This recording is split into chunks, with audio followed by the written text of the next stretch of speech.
Half an hour's drive from the skyscrapers of Beijing, and you can find people living in grinding poverty.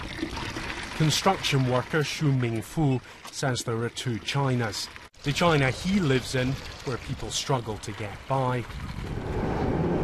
And then a rich China, a country of high-speed trains, which passes rundown home every few minutes. Mr. Xu left his family thousands of kilometers away in order to find work. The life of the poor hasn't changed, he says. We will always be poor, and there's no point even thinking about being rich, because it will never happen. It's this type of voice, defiant and despondent, that deeply worries the ruling Communist Party.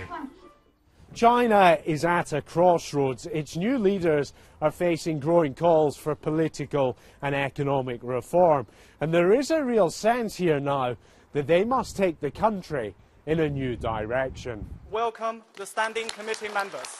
Since becoming the Communist Party leader last November, Xi Jinping has been busy portraying himself as a man of the people. He's talked about tackling official corruption, running a leaner government, and carrying out other reforms which he's yet to spell out. But what's behind the urgency?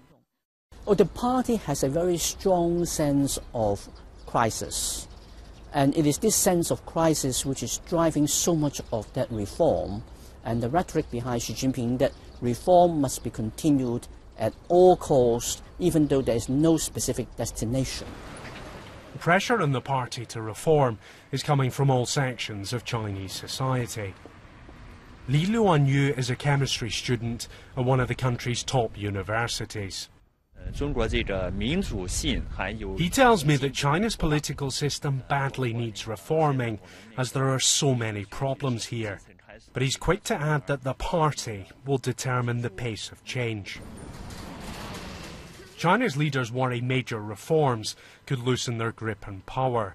But if they do nothing, then public pressure will build. The challenge for the party will be striking the right balance.